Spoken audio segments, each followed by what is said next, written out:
Right, well, very warm welcome, everybody. This is the event, Cornwall Conversations, that we hold 3 times a year, usually, at Foot Anthony's office in Truro.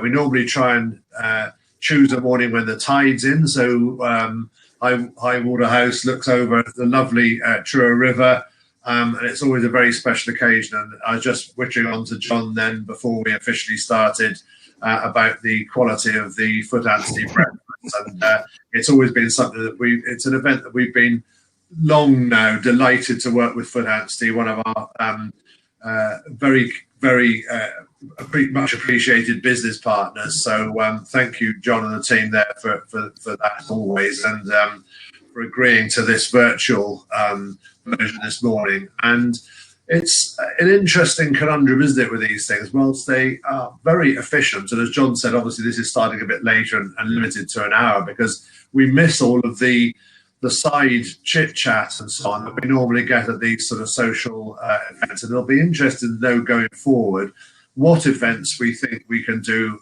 because they're more efficiently done in terms of saving people travelling around and using fossil fuels and that sort of thing, and what actually we're going to want to get together to do, because the natural human requirement for interaction is still there. And it'll be interesting as we come out of this crisis to see what we've got. So very warm welcome virtually this morning to Miles Carden from the SPACEPORT and to Thomas Haydu from Cornwall Community Foundation. The brief to speakers at Cornwall Conversations is always the same. What are you doing for Cornwall that people in the know want and need to know? These two, and indeed Foot Anthony, John, are doing plenty of things that people in Cornwall will be thrilled to hear. So looking forward to hearing from all of you later. From Chamber of Commerce, of course, it's been a weird few months.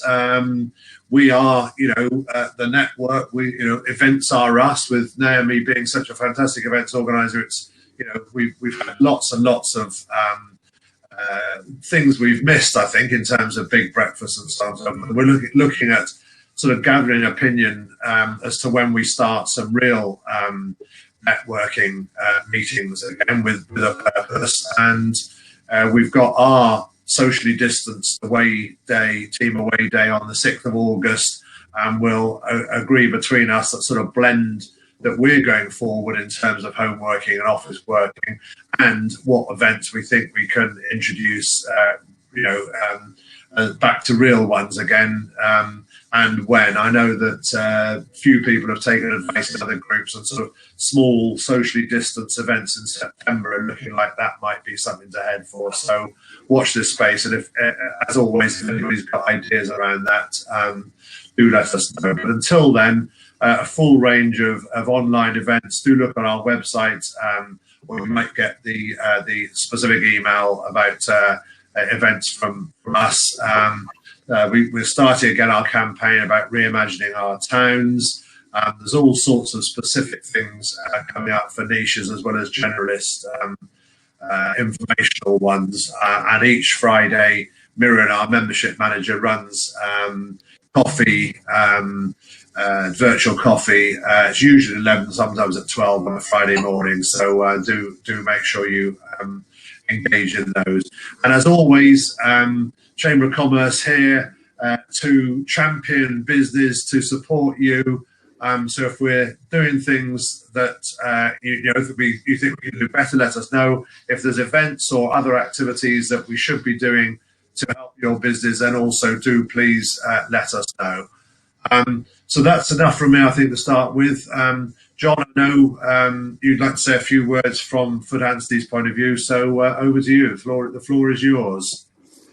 That's great. Yeah, thanks, Kim. Yeah, and hi, everyone. Yeah, good morning. Welcome, and thank you for joining us today at Cornwall Conversations. So as Kim mentioned, it's obviously a bit of a shame that we're not able to welcome you into our office in Truro in person with as we usually would, with a bacon sandwich and some coffee and some breakfast and some conversation. But it's great that we can still continue to hold events like this with an online platform where you can join us from your home, office, or wherever you are. Obviously, if I was in the office, if we were in the office now, I'd be doing a bit of housekeeping and letting you know whether we're expecting any fire drills or telling you where the toilets are, that sort of thing. But I suppose that information is not very useful to you right now. But hopefully, wherever you are, you're sitting comfortably and you've worked out where the nearest toilets and your fire escapes are. So I always think it's really important, especially during difficult times like these, to stay positive and optimistic and to keep an eye out for opportunities. So I absolutely love hearing stories about entrepreneurial businesses and individuals, people who spot opportunities, who are able to adapt and grow in a really challenging market. We've all heard the stories about Zoom and Disney Plus, which have done incredibly well during lockdown. But there's loads of other really good stories out there about businesses which are doing incredibly well. I heard one the other day about some people who set up an online knitting business. They set up online tutorials basically to teach people how to knit, to keep them occupied during lockdown. And they were selling knitting equipment. And there was another one about a chap who made garden sheds, and he realized that people needed somewhere, needed an office at home. So he started kitting out these sheds and creating luxury sheds, all soundproofed, insulated. And he's been selling those for people to use as home offices. These are really great positive stories, and it's important that we share these. And this is a good opportunity and a good forum, Cornwall Conversations, to share these sorts of stories. And so that's why it's great to have Tamas and Miles with us today, with positive stories and to talk about opportunities. So Cornwall Community Foundation have been incredibly successful raising funds to support people who really need help. And the team at SPACEPORT Cornwall, which we've been privileged to work with, are creating a fantastic opportunity to make Cornwall an internationally significant player in the space sector, bringing huge benefits to the region and to our businesses and our people. So with that, I'll hand over to our first speaker, which is Miles, SPACEPORT Director. So over to you, Miles. Thank you. Thank you, John. I hope you can hear me. Yeah, we can hear you. Good. Good morning, all. And thank you to Fidancy for inviting me along today. And I hope to give you a bit of an update on where we are, and particularly look at some of the opportunity for Cornwall as we're now doing this project. We're no longer, forgive me talking about this, we got we're not doing much doing. So I think it's really good to highlight that and the opportunity that presents. So, we on a daily basis, we seem to get space stories, be it SpaceX in the news, or even all us going up in the middle of the night just to try and see Comet Neowise at 4 a.m. We're all passionate about this. Of course, we were not doing this at SPACEPORT Cornwall. We're not doing vertical launch, but I think space is a whole new thing that is almost on the news on a daily basis, be it the Russians looking at weaponizing space potentially, as on the news, Sky News yesterday, or SpaceX doing their next launch campaign. So where are we with SpacePort? I've been talking to some of you for a long time, but what was critical in December last year was our full funding package to adapt Cornwall Airport Newquay to become a spaceport. So we have a £37 million package in total secured, and that is partly £12 million, and that's a bold investment from Cornwall Council and the Cornwall Silly LEP. It's probably not a thing that local authorities normally do, is invest in spaceports, but investing in infrastructure in their airport is something certainly the council can do. So, we're investing about £9 million worth of council investment in the airport, and we're just doing the detailed design works of that at the moment, and also investing in the new launch hub for Virgin Orbit in the UK, first step outside the US, and one probably of not many, of a number of locations around the globe where Virgin Orbit will deploy with their system. So it's horizontal launch using the airport, not rockets going straight to space, aircraft, and we're only launching satellites, and hopefully will be that first launch will be in 2022 or 21, late 21, early 22, our first Pathfinder launch by Virgin Orbit, and that'll be the first orbital launch from the UK. So things are in a good place. So what do we have now? Where are we? We clearly have a committed launch service partner. I'll come back to that in a minute. People say, why are Virgin Orbit committed? They just haven't made any commitments yet. They have. They're making significant expenditure looking at, and I'll come back to what they're procuring in the supply chain locally in a second. We think we've now got the route to first launch and will be the first to market in the UK. We're working on making that, ensuring we're competitive, it's commercial and low cost and affordable. We have our government support. We will create this new gateway to space, and we will reutilize our existing airport. And I was massively encouraged by the news today out of Cornwall Airport, Newquay, when the team were working massively hard to recreate their connectivity. And today was, I think, the first day that British Airways were flying into London Heathrow. So again, we need to do all that safely, but clearly, as Kim said earlier, we are used to a new world of online virtual activity, but there's going to still be a need, in my view, for face-to-face. I think we're going to value that more and cherish that more in a way, but we will require that. So this launch date gives us our credibility, and we'll be able to proceed from there. So we're working on this aircraft. It's a civilian airliner. We know we can operate it relatively easy. It does have something quite large. You see that picture attached to its left wing, and that we need to make sure we do it safely, and we do it well. So we're encouraged that we've got the right solution, the right operator, bringing that from the USA. And recently, you may have heard on the news, the UK and USA government have agreed what's called a technology safeguarding agreement, and that's broadly an agreement between two nations to look after that thing on the wing, the rocket. It is sensitive technology, and we need to make sure that the US are reassured that we can look after that and it won't get into the wrong hands, in broad terms. That's working. So what is it what's that mean for the UK? In terms of Launch UK, also worth giving you a very brief update on other launch sites in the UK.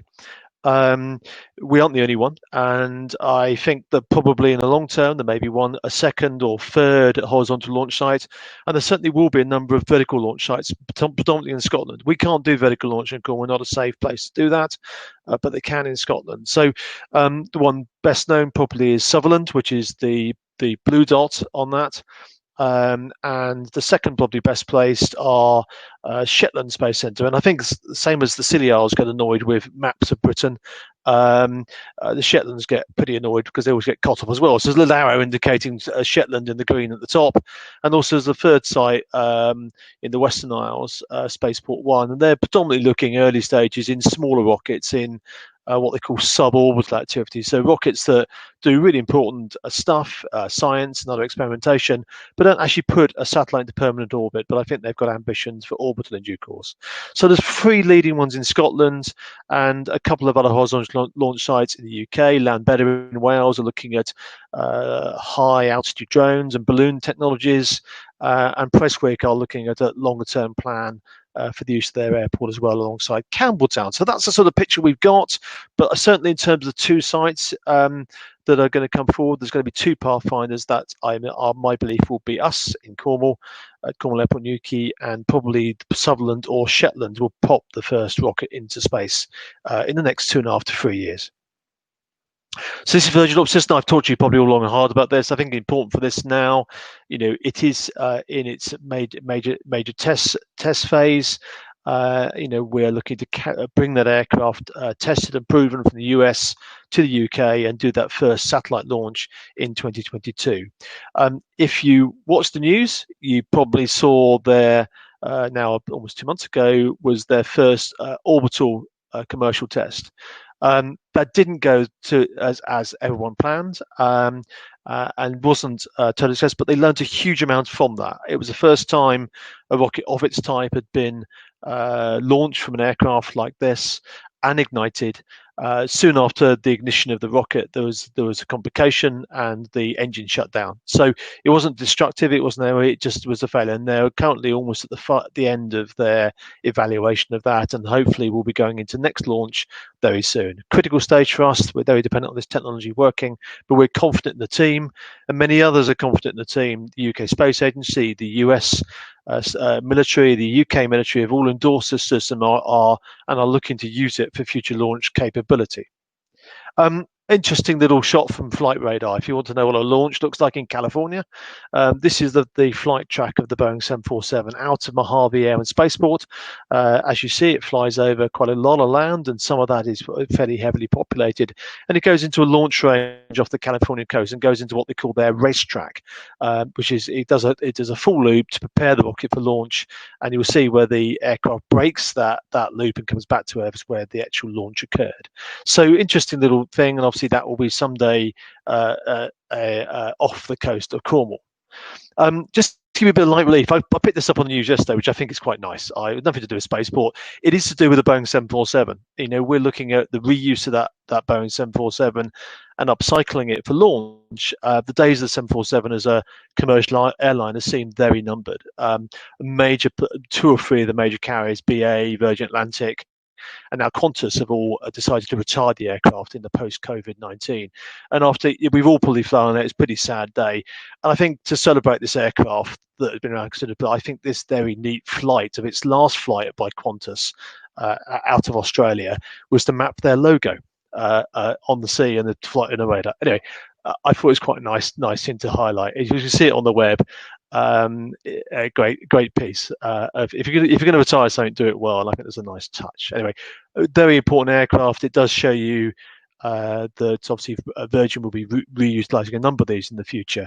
So that's quite a nice touch. And just see this is what a launch will look like. And just to be clear, so we often get people say, "Oh, you're going to be launching over Europe." No. Broadly, the probable launch position will be west of Ireland, and we'll be launching our satellites south. So that's the safest route, we believe, without any overflight. Hopefully this will be something we look at. It's not exacted. This is just a model what we've done. And as you see, we're working with authorities to operate that safely and do that imminently.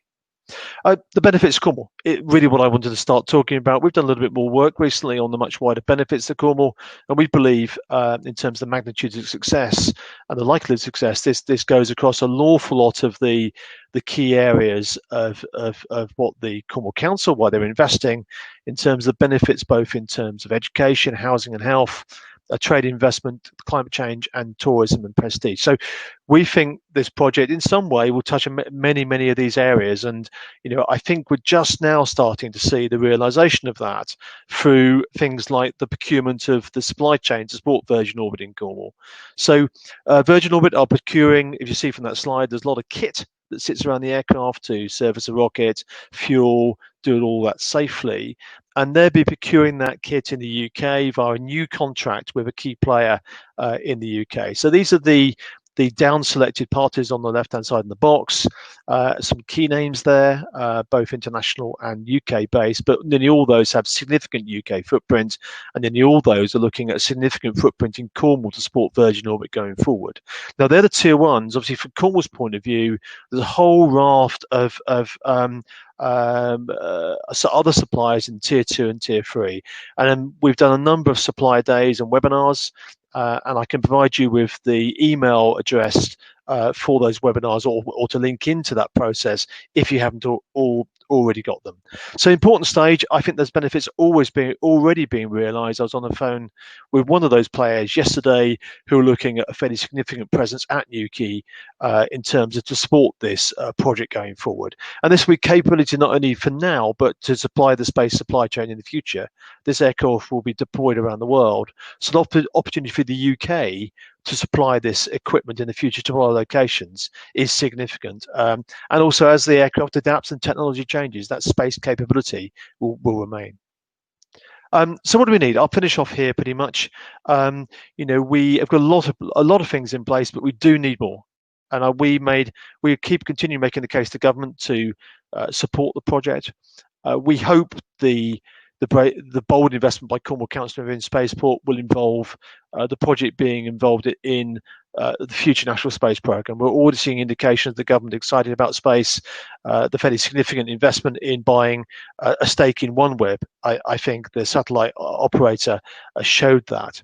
We need to establish a UK payload market. We're building capacity for launching satellites, and I think there's opportunities both for Cornwall and the UK to look at growing the manufacturing of componentry and satellites and spacecraft. We need to make sure that the supply chain growth is supported by government to make sure it's there. One thing we've looked at is affordable and proportionate regulation. We haven't seen the regulation which should have been issued a few months ago. That is a concern to us, but we were reassured by players in the Space Agency and the Department for Transport that will be imminent.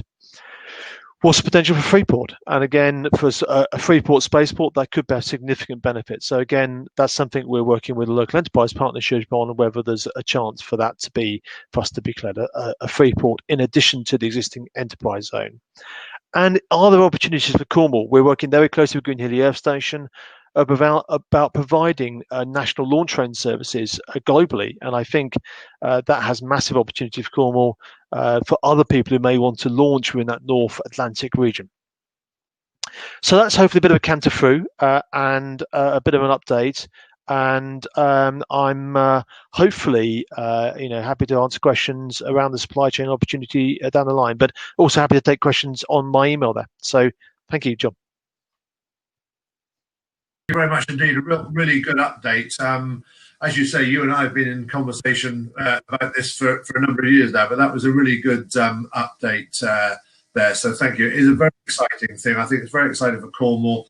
I think it joins the pieces together. And Jackie, just in case you didn't get a chance to read in the chat box while you were speaking, Jackie was asking what sort of data is being collected. And I know that one of the things I was hearing on the radio this week about the ability of small satellites to monitor so many of the things that we will need to keep a check on as we go forward. It is one big use for small satellites, but what are the other uses of small satellites, and what is the data that you primarily set Cornwall Spaceport out to do, Miles?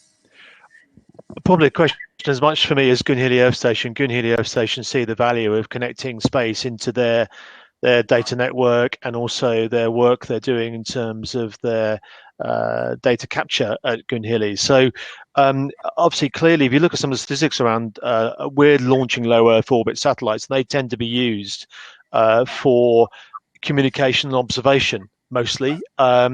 And that can be in terms of, it's quite challenging to do high levels of internet connectivity on low Earth orbit satellites, but it's certainly possible, and that's certainly what Elon Musk and others are looking at, providing these constellations of satellites, many thousands, to provide low-cost access to a high-quality, maybe not 5G, but high-quality broadband connectivity. But a lot of what you're seeing recently is a lot of Earth's observation satellites are placed into low Earth orbit, monitoring climate change or data, or even things like transport movements. So quite often the data is around trains or bus movements and where those assets are and how they can be used more efficiently. So there's often an environmental thread for a lot of that's done. I can't make a claim that every satellite is there to challenge climate change, but an awful lot of the data that comes through doing that. So Goon Hilly have got significant ambitions to become, they are a mission partner, and in providing those tracking and data collection services through Goon Hilly into their network, I think it has also significant potential for Cornwall. Yeah, thank you. Rob Rush is asking a sensible question in the chat box during these COVID times. I mean, the whole of the public sector have had such stresses on their on the public purse because of COVID, with so many schemes going on. How are you having to battle for your allocated miles, or is it sort of ring fenced in some way that?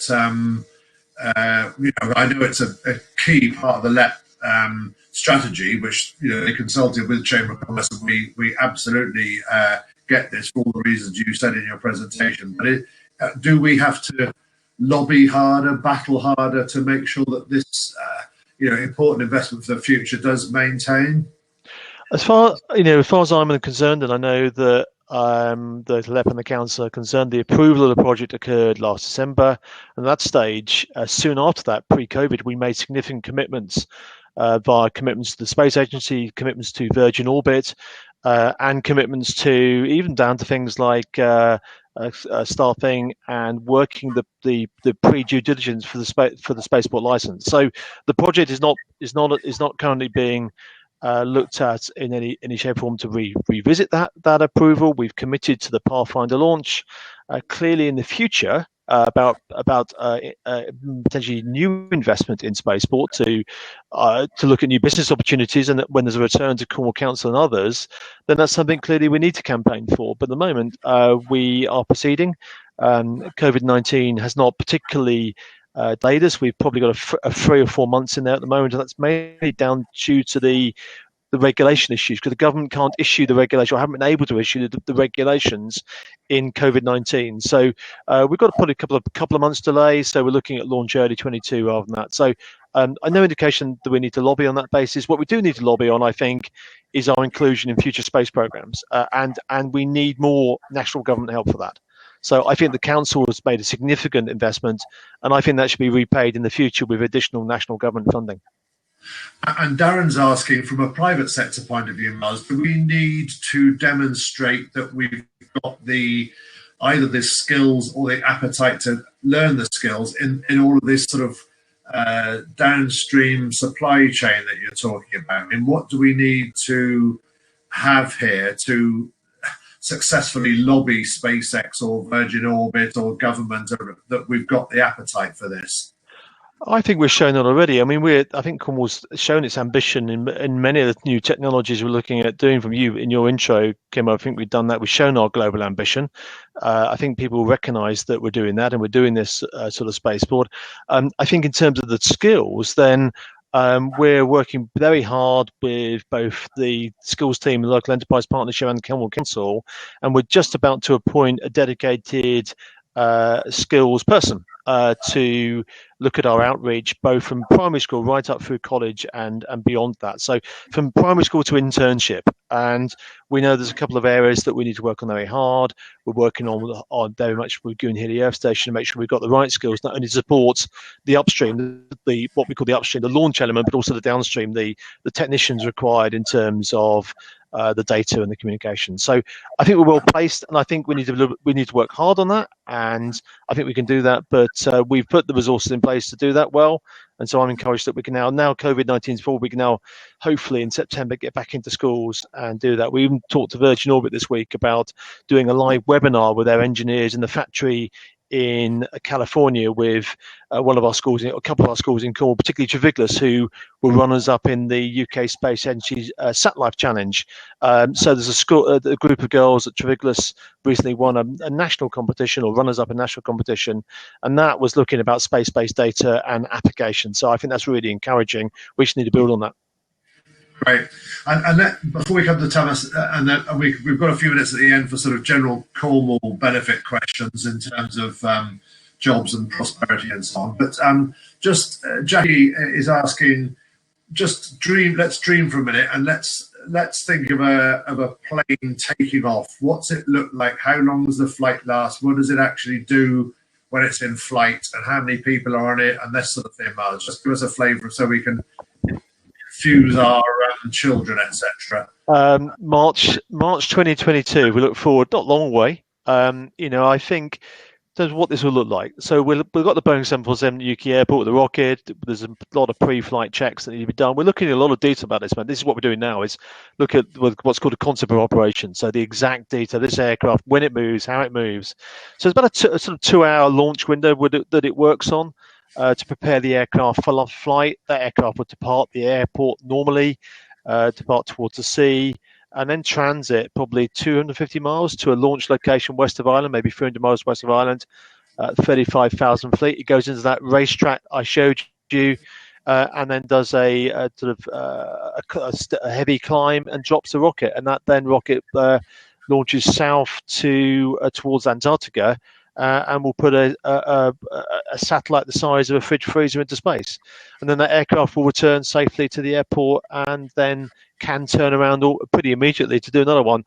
The launch cadence at the moment, launch frequency is relatively low at the moment. We're looking at only 4 or 5. This is all about low volume, high value activity. This is not every day or every week. We've limited ourselves through carbon impact to 12 launches, and I'd be a very happy man if we get to that level of cadence. So we are looking at a lot of industry work around those events around that in 2022. So watch this space, so to speak, for the launch events, both for industry but also in terms of outreach. So I think that's pretty exciting. We need to make sure that's done safely, and we will. We won't get our license unless we do that. So that's pretty much what it will look like in March 2022.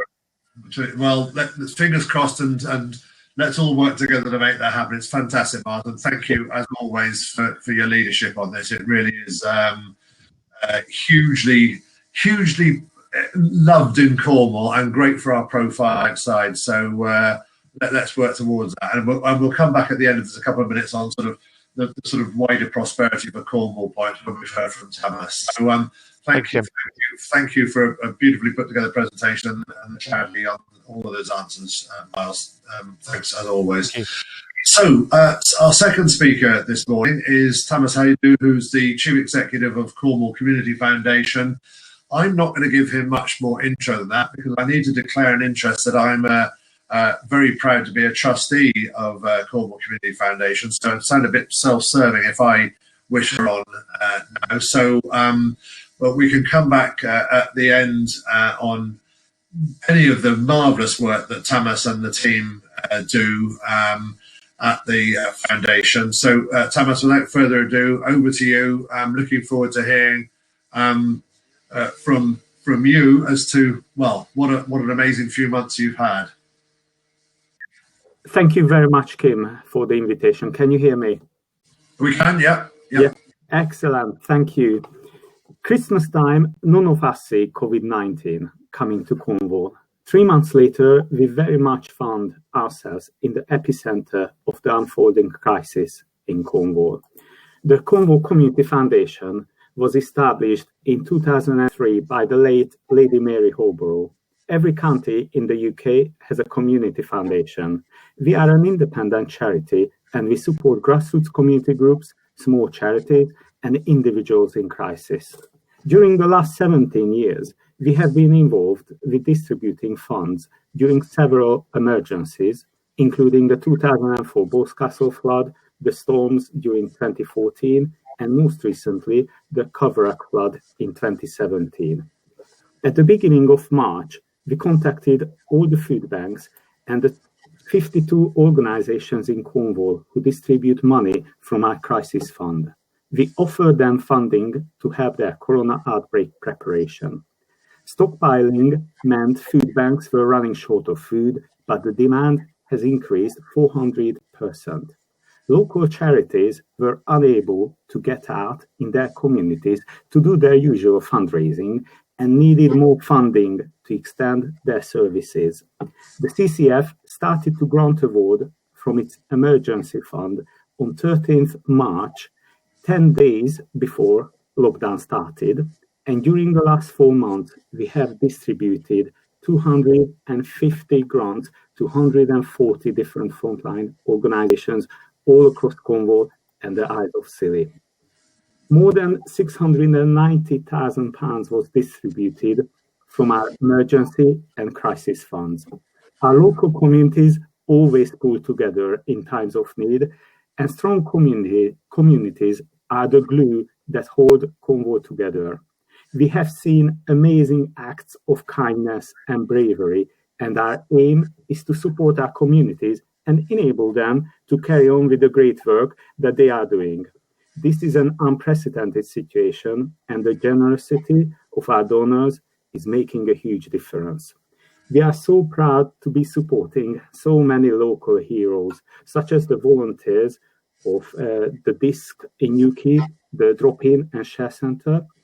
We awarded them £17,000 during the crisis. 172 homeless people were accommodated during COVID in holiday parks by Cornwall Council, and the largest number of homeless people was accommodated at Monkey Tree Holiday Park near Newquay, and DISC helped them, supply them food and meals with our help. As I mentioned, food banks were struggling with increasing demand and had to buy more food, hire additional storage space, or rent a van to deliver food parcels. Homeless shelters are doing a fantastic job making sure that everybody stays safe. Community kitchens, we are supporting existing and new community kitchens who provide Meals on Wheels. Projects have also provided meals for frontline workers, such as Food for Heroes. In this picture, you can see the team from Paul Ainsworth's restaurant volunteering at Constant Wadebridge. We have also supported the fantastic project The Hive, based at Truro School during the crisis. Groups supporting the elderly people deliver shopping and medicines and have set up telephone support system. In this picture, you can see volunteers you can't see the volunteers, you can see the doorstep delivery in Helston by Sparkle Academy. Community centres have quickly become local hubs for vulnerable people. They use their kitchens to cook meals and their volunteers to deliver meals, shopping and medicines.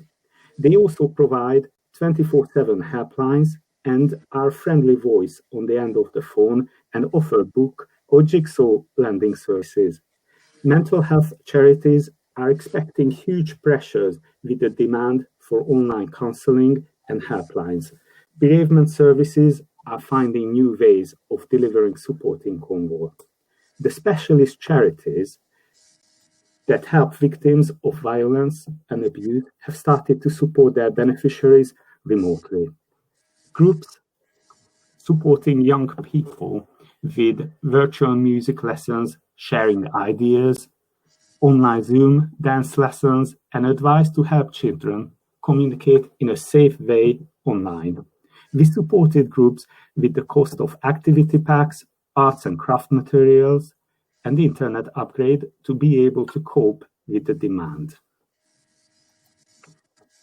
We have also supported people on the Isles of Scilly through the Edward MacDonald Trust, who support local individuals.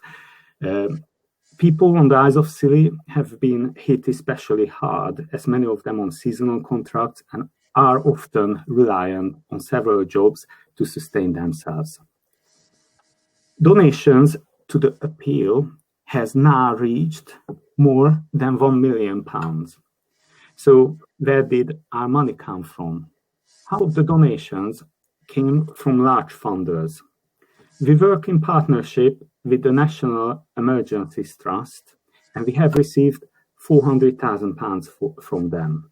The Duke of Cornwall's Benevolent Fund has always been a great supporter of the Community Foundation and supported our crisis fund for years. They have contributed £100,000 to the appeal. Cornwall Council have been amazing, and they have also contributed £100,000 to the emergency appeal. The Police and Crime Commissioner has also contributed £15,000, but half of the donations came from private donors, and half of them are living outside of Cornwall. I would also like to thank our business club members who contributed to the fund. We carried out a survey to understand better the situation that the projects are facing. And as you can see, 75% of the respondents expect that the demand for the coronavirus services will last for at least a year or more, but 28% of them thinks that it will last for more than 2 years. And almost the large majority, 85%, expect that the coronavirus-related core cost shortfall will extend to at least 6 months or longer. So the extending emergency will have an effect, a long-lasting effect on the most vulnerable people and our communities in Cornwall. And we can see a shift from the emergency, shifting from an immediate health emergency to a longer-lasting economic emergency. And we would like to raise at least £2 million to make sure that we can keep supporting key organizations in Cornwall and help them to build our communities back better. We are very proud that we are featured by BBC Radio Cornwall's Make a Difference campaign. The 6-month-long campaign, we raise awareness about the fantastic work of the projects that we support and the difference that they make to people's lives. Thank you very much for your interest, and I'm happy to take questions now or later. Thank you. Thanks, Tamas. That's great, and very touching presentation, and a great leveler of some of the problems that COVID has exacerbated in Cornwall, but which we have anyway, and the foundation does such good work even in more normal times in helping out those homeless and those who are not so fortunate in Cornwall, which we continually need to remind ourselves of. So as people are saying, thank the Lord, we have organisations like yours, Tamas. And Jill Bruce is asking, can you share through the chamber anyone looking for volunteers to help? Is that a role that you see, that, or does the foundation have that role? Is that more the voluntary sector forum, this sort of volunteer working out where they should be best deployed? Yes, that is correct. The best organisation to help with volunteering is Volunteer Cornwall in Cornwall. Our specialty is to support community groups, small charities with the funding that they much need. Right, yeah, okay. I think one of the great things I'm always impressed with as a trustee is that the average grant is something like 3,200. So just, the number of organisations where the foundation really is the glue, as you said, the organisation which fills in all the gaps that the Cornwall Air Ambulance and the big charities don't do. So it's very satisfying, isn't it, to know, and each of these people listening this morning, if they were to, ask what programs, projects have been looked after in their neck of the woods, there'd be dozens. I was amazed when I was joining the trustees board, and you sent me a list of what had been helped in Falmouth and Penryn. It was staggering amount of small projects and not known. So it's because it's the small filling in the gaps, it's a lot of work done without anybody really crediting the foundation in some ways, isn't it? Yes, it is hugely rewarding, and this is exactly the reason why our business club members like to be involved with the foundation, because we believe that we really go below the radar and find these local projects that help people. Yeah, thank you. Okay. You mentioned in your slides support for mental health support and bereavement support. So it's great that people are talking more about mental health and awareness of mental health issues. So I imagine that's something where people are coming to you now and asking for additional support, especially over the last few months. Yes, we had an increasing number of applications to provide mental health support. Recently, I read a very interesting article that suggested that any 1% increase in unemployment leads to a 2% increase in mental health issues. And actually, these are usually long-lasting, have an effect that could last for 2 years or longer. So hugely important. Are there any other questions? I mean, Tamas and Miles, it's two, not ends of the spectrum, but it's two different aspects of what makes up society in Cornwall these days, both equally important, that we look forward to better times, and yet, we cannot be glib about that, because Tamas, we've got thousands of people fearful for their jobs and their businesses over the next few months, and it's equally important that we balance our efforts, those of us who are in a position to do so, to look at the future and strategize, but also to look after who might be suffering in the short term at the moment. And I think from that extent, we have seen two arms of the or two ends of the spectrum this morning, with Miles so exciting, futuristic 21st century, and what might be brought to Cornwall. I do think, Miles, we could do a bit more chat around the benefits, the inspiration it's going to be to school children. I mean, that whole STEM thing is going to be incredible to our young people, while we hopefully, Tamas, make them good citizens and aware of the current people around them. So just like your views on how individually for a minute, how you see the future going for the young people in Cornwall, and what their opportunities are to stay here, rather than this sort of brain drain that we've seen over so many decades. Miles? No, I haven't put much in my presentation morning around outreach, but it is fundamentally a foundation of all what we're trying to do. And you might want to do Spaceport alone for the inspirational potential. Often we've been to schools and you get an amazing reaction from both primary school right up to college students, and more importantly, maybe for the students and the parents, around the excitement around space. And I think launch itself, I mean, space as an industry, the whole space is massively exciting, but launch is a very sort of visual manifestation of that. And I think that puts us on the map, a global map, puts Cornwall on a global map. And I think, already, I think, and I can't take too much credit for some of the work, but if you look at some of the school work done in the UK Space Agency every year, do the Sat Life Challenge, which is children looking at the use of space-based data and applications and how that can make our lives better. And Cornwall's done massively. I think it by a long margin puts more application than any other region of the UK. And every year we've had a winner, individual or group, or runner-up, and I think that's if you talk to the children involved, I think things like Goonhilly and Spaceport have sort of given them an extra spark to push hard. And certainly when I was dealing with Treviglas early on today, and I think I said Treviglas in my presentation when I meant Penrice earlier. Penrice won the run-up this year, my apologies. Treviglas certainly said the three boys that won last year said Spaceport on our doorstep just gave an extra push to do a bit more. So I think that is the case. You go to school saying, I'm going to work a bit harder in maths so I can go into space when I go to college. So, and you look at the inspiration of Elon Musk and Richard Branson and Jeff Bezos around their investment. It came from a very early young age around the Apollo mission. So space has a massive ability to do that. We're doing it in Cornwall. And I think on our doorstep, we can have the accessibility for children in Cornwall is massive. So that's why the Cornwall Council committed to a dedicated outreach officer as part of the funding last year, which I think is a sort of testament for what the council value in this and how it can benefit our children going forward.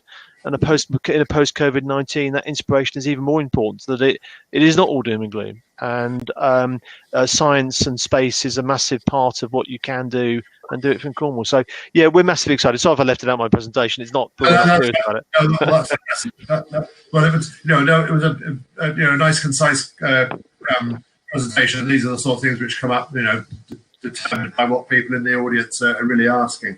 And Tamas, that positivity for our young people, that is a huge factor that one hopes the CCF, the foundation, can help to achieve as well, isn't it? I mean, we don't want just doom and gloom. It is things to solve problems and to make a hopefully better future for all of us. Yes, absolutely. I believe that Cornwall will come out much stronger of this crisis than the volunteer sector was before. And it was amazing that, yes, people have been furloughed, but many of these people came forward and volunteered for Volunteer Cornwall and for many amazing projects across Cornwall. And there are a wide range of youth projects that are helping the people, and they very quickly adopted to the current situation and started to use online devices to keep up with their young people and inspire them, help them. So I think there are opportunities here, and we will start to give larger multi-year funding to help to unlock these opportunities at key organizations, and we will support them with their core costs. It is very important to keep these key organizations afloat and enable them to carry out the great work that they are doing. Yeah, thank you. I'd be interested in both of you just capturing in a moment I've said it on my LinkedIn piece, I've said it a few times recently, that although there's going to be absolute short-term pain from the redundancies and business closures that we're going to see, this crisis has accelerated a direction of travel that was sort of Cornwall's direction anyway, hasn't it? In terms of looking at 21st century solutions, the sort of, the sort of mass production of homogenized products that the second half of the 20th century was characterized by didn't really suit Cornwall. But with this interest in provenance and craft and individuality and characterfulness again, I think these are playing to Cornwall's strengths anyway. And if we can capture this with things like the spaceport and things like the projects that you're working on, Thomas, I do think that longer term, Cornwall's got some benefits to be had here, alongside, of course, the fact that this crisis has made flexible working from home so much more acceptable than it ever was before, and that will hopefully achieve a bit of a brain gain to people who feel they can now work from home. So I just briefly to close, Miles, first, do you see your spaceport in the wider context of a sort of bright new future for Cornwall, driven by renewable energy and agricultural technology and marine tech and these sort of things, which we're all aiming for, and I think this crisis has perhaps accelerated us towards? Yeah, a couple of things in there. Absolutely, one of the key themes again is that giving Cornwall back its sort of pioneering innovation, entrepreneurship that it had back in Trevick's day, if I can say that. And we led the world, and I think there's a chance with some of these new technologies we can do so again. And the linkages between some of the things done by Cornish Lithium and what we can do with Spaceport and other bits and pieces, I think is quite exciting. Those new technologies, I think we can work together on in this new sort of Cornish revolution, if you want to call it that. But it's all fundamentally also bound to be solid business. We are reutilising the airport, and the airport needs to find a new normal. I think travel will be valued more. I think it's still essential, the connectivity, but sort of volume might be less. We can't do Spaceport without the Cornwall Airport Newquay, and the team at the airport. So, but Spaceport's always been a part of that business looking forward. So we think that will help the airport going forward. Spaceport is a new business line, which I think is really important. It's only about operating aircraft. So yeah, I think in this new normal, I think the only thing I'd say is I think it's good to show globally that you're ambitious. And when you're looking at trade and investment potential, be it people relocating to Cornwall to enjoy a new normal in Cornwall with our great broad brand and great location, I think showing you're bold around what you're doing around technology may attract more. And probably maybe the right type of people with the high value jobs we require. And to support our existing businesses. So I think there is exciting potential. There's work to be done, obviously, through the local industrial strategy and the LEP to make sure that all that joins together really, really well. But I think I'm really encouraged with what's being done by the LEP and the council and the leadership they're providing. So I'm encouraged that we can have this new drive post-COVID in this new normal. Thank you, Ken. Yeah, great. No, that's great. Absolutely, very upbeat note to finish on. That's really cheering, Miles. Thank you. And Tamas, you're dealing with the rougher end of things, but do you see some positive opportunities for Cornwall coming out of this crisis?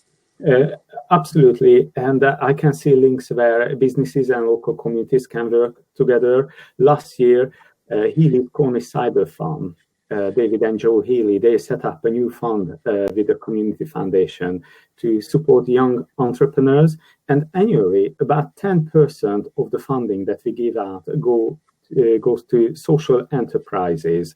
So I think there will be new opportunities for young people and for all in Cornwall. Great, thank you very much indeed, Tamas.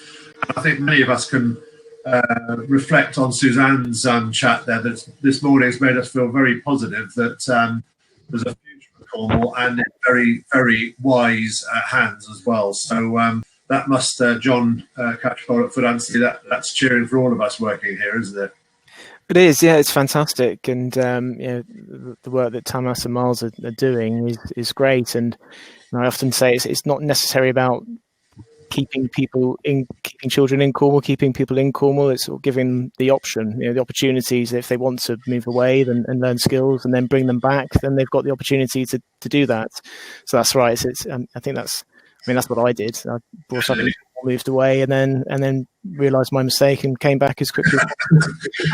Yeah. Well, when to learn some new skills or some bad skills, and then yes, indeed, yeah. Well, many people have been in that situation, and of course, with the universities that we've got here now, attracting new young people to Launchpad at Falmouth University, that sort of thing, and then keeping some of them here is equally. So we shouldn't be frightened of, as you quite rightly say, we don't need to hang on to every young person. We can attract new ones and send some of them off to learn world skills from elsewhere. So I'm very much more confident Cornwall going forward, I hope, and that will benefit, obviously, Spaceport and all new technologies that we're trying to bring to Cornwall in the 21st century, which really excite me.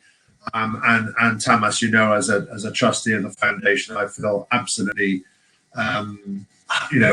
heartfelt what you do and the team, and it's just so important that we all work together. As Suzanne says, when we're on a meeting like this, one of the things that Cornwall does do very well is work together, and if we can do our bit to join up and make sure that the good and the positive is applied everywhere, then I think that we've got a really good future ahead. So thank you, Miles and Tamas. A really enjoyable morning. John, thank you to everybody at Foot Anstey. I know Jill's on the line as well. So really enjoyable hour, and we look forward to a high tide, sunny morning in the office in Truro again soon. But as you say, at least parking here is easier, isn't it? But thank you very much as always to everybody at Foot Anstey, and thank you to everybody who took the time this morning to listen in and contribute. It really is great. It really is very cheering to know that so many people are interested in events like this and online. It's really good. So Naomi, our events manager, must take some credit for keeping these events at a high standard whilst online, and we look forward to seeing you all soon. I'll close as I started. Anything you think we can do to promote the private sector, promote Cornwall, and promote business excellence in Cornwall, please do let us know. So thank you once again for all your time. Thank you, speakers. Thank you, John. Thank you, Anstey. And thank you, Naomi. And we look forward to seeing you all virtually, or even better, really soon. And thank you, everybody, for comments in the chat box. Well, really cheering to have that sense of positivity. Thanks, everybody. Thanks, everyone. Thank you. Cheers.